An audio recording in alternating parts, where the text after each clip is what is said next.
Good morning, students. I am Shivkumar MN, Assistant Professor, Government First Grade College and PG Center, Shankar Narayana. In this session, we are going to discuss the 53rd session of the subject Financial Management of BCom program of Bangalore University. In this session, under the topic Time Value of Money, we are going to discuss the subtopic problems on compound interest, discounted cash flow, and net present value. A recap of the previous class. In the last class, we understand the concepts of compound interest, discounted cash flows, and net present value. But in this session, we are going to understand the problem under the compound interest, discounted cash flows, and net present value. Session outcomes. ಈ session ಮುಗ್ದಾದ್ಮೇಲೆ ನೀವು ಏನು ಕಲ್ತಿರ್ಬೇಕಂತ, after the completion of this session students must be in the condition to solve the problems on compound interest, discounted cash flow and net present value. ಈ session ನೋಡಾದ್ಮೇಲೆ ನೀವೆಲ್ಲರೂ ಯಾವ ಸ್ಥಿತಿಯಲ್ಲಿ ಇರಬೇಕಂತಂದರೆ, ನಿಮಗೆ ಕಾಂಪೌಂಡ್ ಇಂಟ್ರೆಸ್ಟ್ನ ಪ್ರಾಬ್ಲಮ್ಸು, ಡಿಸ್ಕೌಂಟೆಡ್ ಕ್ಯಾಶ್ ಫ್ಲೋನ problems ಮತ್ತು ನೆಟ್ ಪ್ರೆಸೆಂಟ್ ವ್ಯಾಲ್ಯೂ ಮೇಲಿನ ಪ್ರಾಬ್ಲಮ್ಸ್ನ ಸಾಲ್ವ್ ಮಾಡಲಿಕ್ಕೆ ಬಂದಿರಬೇಕು.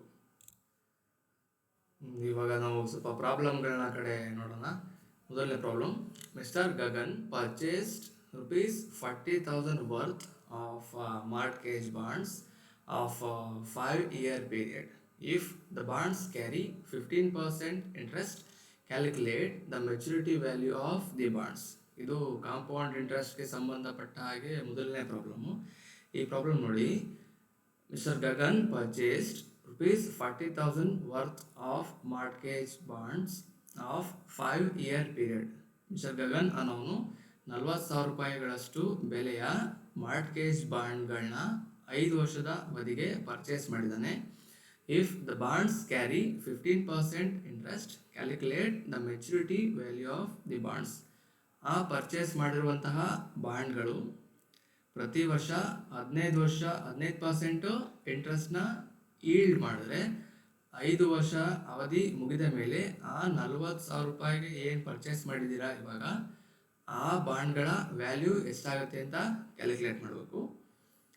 ಈ ಪ್ರಾಬ್ಲಮಲ್ಲಿ ಪಿ ಅಂತಂದರೆ ನಾವು ಇನಿಷಿಯಲ್ ಇನ್ವೆಸ್ಟ್ಮೆಂಟ್ ಯಾವ್ದು ಎಷ್ಟು ಮಾಡಿದ್ದೀವಿ ಅದು ಪಿ ಆಗುತ್ತೆ. ಈ ಪ್ರಾಬ್ಲಮ್ ಪ್ರಕಾರ 40,000.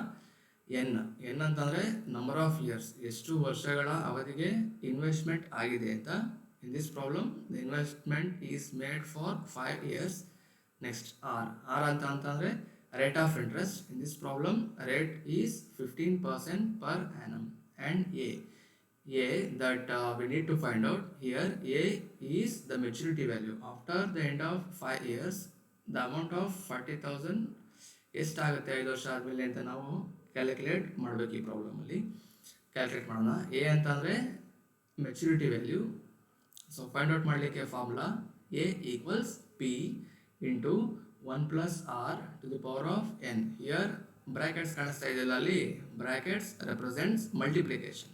ಬ್ರ್ಯಾಕೆಟ್ ಇದೆ ಅಂತಂದರೆ ಅದು ಮಲ್ಟಿಪ್ಲಿಕೇಶನ್ ಸಿಂಬಲ್ ಆಗುತ್ತೆ. A equals P into 1 plus R to the power of N. So ವ್ಯಾಲ್ಯೂಗಳನ್ನ ನಾವು ಹಾಕೊಂಡು ಹೋಗೋಣ. ಪಿಗೆ ಎಷ್ಟಿದೆ 40,000.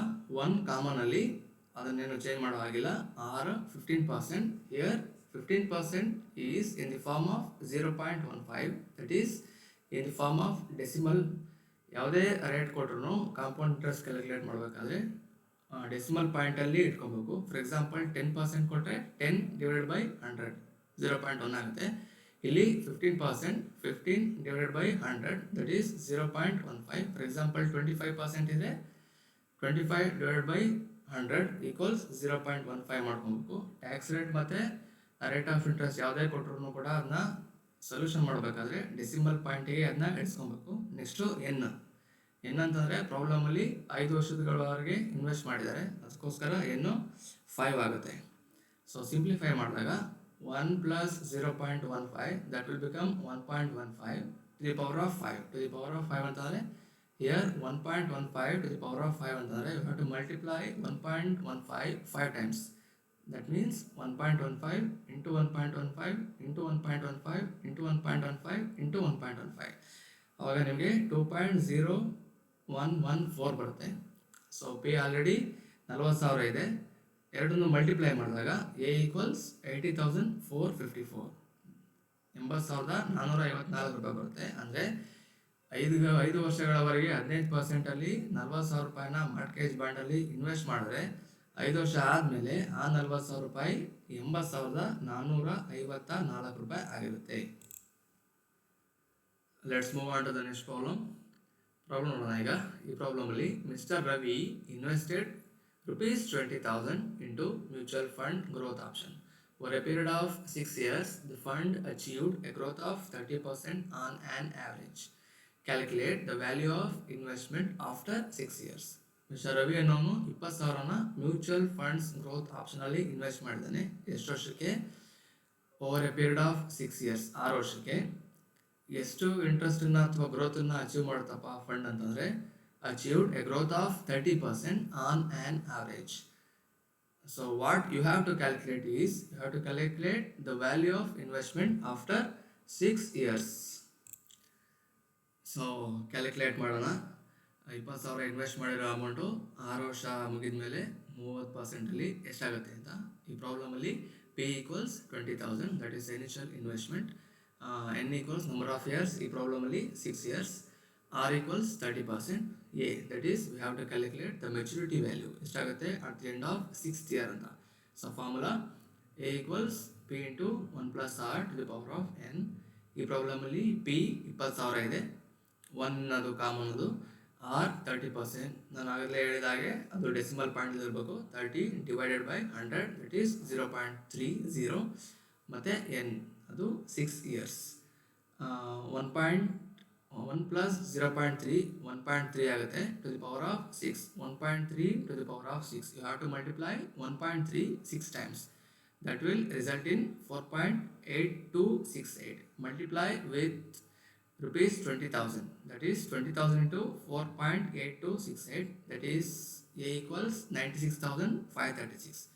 ನೀವೀಗ 20,000ನ 6 ವರ್ಷಕ್ಕೆ 30% ರೇಟಲ್ಲಿ ಇನ್ವೆಸ್ಟ್ ಮಾಡಿದ್ರೆ after the end of 6th year you will get 96,536 rupees. Let's move to the next problem. Mr. Gold wants to have ₹60,000 5 years from now. For this purpose, he wants to invest in a mutual fund which is expected to give a compound interest of 12% per annum. Calculate how much he should invest now. ಈ ಹಿಂದಿನ ಪ್ರಾಬ್ಲಮ್ಗಳಲ್ಲೆಲ್ಲ A calculate ಮಾಡ್ತಾ ಇದ್ವಿ. ಈ ಪ್ರಾಬ್ಲಮಲ್ಲಿ P calculate ಮಾಡಲಿಕ್ಕೆ ಹೇಳಿದ್ದಾರೆ. Mister ಗೋಲ್ಡ್ಗೆ 60,000 ರೂಪಾಯಿ amount ಬೇಕಂತೆ. ಯಾವಾಗ? 5 years ಫ್ರಮ್ ನಾವು, ಈಗಿನಿಂದ 5 ವರ್ಷ ಆದಮೇಲೆ 60,000 ರೂಪಾಯಿ ಬೇಕಂತೆ. ಅದಕ್ಕೋಸ್ಕರ ಅವನು ಮ್ಯೂಚುವಲ್ ಫಂಡಲ್ಲಿ 12%ಅಲ್ಲಿ ಇನ್ವೆಸ್ಟ್ ಮಾಡ್ತಾ ಇದ್ದಾನೆ. ಆದರೆ ಈಗ ಅವನು ಎಷ್ಟು ಅಮೌಂಟ್ನ ಇನ್ವೆಸ್ಟ್ ಮಾಡಿದ್ರೆ 60,000 ರೀಚ್ ಆಗುತ್ತೆ ಅಂತ ಕ್ಯಾಲ್ಕುಲೇಟ್ ಮಾಡಬೇಕು. ಕ್ಯಾಲ್ಕುಲೇಟ್ ಮಾಡೋಣ. ಈ ಪ್ರಾಬ್ಲಮಲ್ಲಿ ಪಿನ ಕ್ಯಾಲ್ಕುಲೇಟ್ ಮಾಡಬೇಕಾಗೋದ್ರಿಂದ ಫಾರ್ಮುಲಾ ಚೇಂಜ್ ಆಗುತ್ತೆ. P equals A divided by 1 plus R to the power of N. ಈ ಪ್ರಾಬ್ಲಮಲ್ಲಿ ಎ 60,000 ಇದೆ, ದಟ್ ಈಸ್ ಎಷ್ಟು ಬೇಕು after the end of 6th year ಅಂತ. ಸೊ ಸಾಲ್ವ್ ಮಾಡೋಣ. ಎ 60,000 ಆಗಿರುತ್ತೆ, divide by 1 plus R 12%, that is 0.12 to the power of 5. Simplify ಮಾಡಿದಾಗ 34,036 rupees ಅಂತಂದರೆ 5 ವರ್ಷ ಆದಮೇಲೆ 12% ರೇಟಲ್ಲಿ 60,000 ರೂಪಾಯಿ ಅಮೌಂಟ್ ಬೇಕಂತಂದರೆ ನೀವು 34,036 ರೂಪಾಯಿನ ಇವಾಗ ಇನ್ವೆಸ್ಟ್ ಮಾಡಬೇಕು. ಇವಾಗ ಡಿಸ್ಕೌಂಟೆಡ್ ಕ್ಯಾಶ್ ಫ್ಲೋ ಪ್ರಾಬ್ಲಮ್ ನೋಡೋಣ. Mister silver wanted to take a money back life insurance policy. He wanted to have ₹12,000 after 4 years, ₹20,000 after 8 years, and ₹50,000 after 12 years. Assuming that the bonus declared by the insurance company worked out to a 4% compound interest, calculate how much Mr. Silver should have invested. ನಾವು previous problem ಏನು solve ಮಾಡಿದ್ವಿ ಅದೇ ರೀತಿ simplify ಮಾಡಿ you will find the answer. Discounted cash flow problem ನೋಡೋಣ.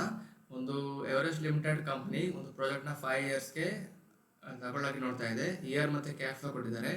Initial cost 1,30,000 ಆಗುತ್ತೆ.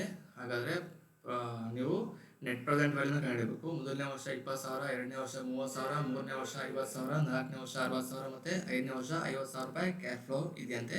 Initial ಆಗಿ 1,30,000 ರೂಪಾಯಿನ ಇನ್ವೆಸ್ಟ್ ಮಾಡ್ತಾ ಇದ್ದಾರೆ. ಹಾಗಾದರೆ 10% ರೇಟಲ್ಲಿ ನೆಟ್ ಪ್ರೆಸೆಂಟ್ ವ್ಯಾಲ್ಯೂ ಎಷ್ಟಾಗುತ್ತೆ ಅಂತ ಕ್ಯಾಲ್ಕುಲೇಟ್ ಮಾಡಬೇಕು. ಇದು ನೆಟ್ ಪ್ರೆಸೆಂಟ್ ವ್ಯಾಲ್ಯೂ ಫಾರ್ಮುಲಾ. ಈ ಪ್ರಾಬ್ಲಮಲ್ಲಿ 5 ಕ್ಯಾಶ್ ಫ್ಲೋ ಇರೋದ್ರಿಂದ 5 ಎ ಇದೆ, that is A1, A2, A3, A4 and A5 divide by respective rates minus cash ಔಟ್ಲೇ, that is initial investment. ಮೊದಲನೇ ವರ್ಷ 20,000, ಎರಡನೇ ವರ್ಷ 30,000, ಮುಂದಿನ ವರ್ಷಗಳಲ್ಲಿ 50,000, 60,000 ಮತ್ತು 50,000 ಇದೆ. ಮತ್ತು ಅದರಿಂದ ಇನಿಷಿಯಲ್ ಇನ್ವೆಸ್ಟ್ಮೆಂಟ್ನ ಲೆಸ್ ಮಾಡಬೇಕು. ಸಿಂಪ್ಲಿಫೈ ಮಾಡಿದಾಗ that is 20,000 divide by 1.1, 30,000 divide by 1.21, 50,000 divide by 1.331, 60,000 divided by 1.4641, 50,000 divided by 1.6105 minus 30,000 ಆದಾಗ ನೆಟ್ ಪ್ರೆಸೆಂಟ್ ವ್ಯಾಲ್ಯೂ ಆ ಕ್ಯಾಶ್ ಫ್ಲೋಗಳದ್ದು ಇವಾಗಿನ ಪ್ರೆಸೆಂಟ್ ವ್ಯಾಲ್ಯೂ 1,52,567 ಆಗುತ್ತೆ. ಅದರಲ್ಲಿ 1,30,000ನ ಲೆಸ್ ಮಾಡಿದ್ರೆ you will get 22,567 rupees as NPV. ಈ ಪ್ರಾಬ್ಲಮಲ್ಲಿ ಪಾಸಿಟಿವ್ ಇರೋದ್ರಿಂದ ಈ ಒಂದು ಪ್ರಾಡಕ್ಟ್ನ ಅಕ್ಸೆಪ್ಟ್ ಮಾಡ್ಕೊಬೋದು. As the NPV is positive, it is worth implementing.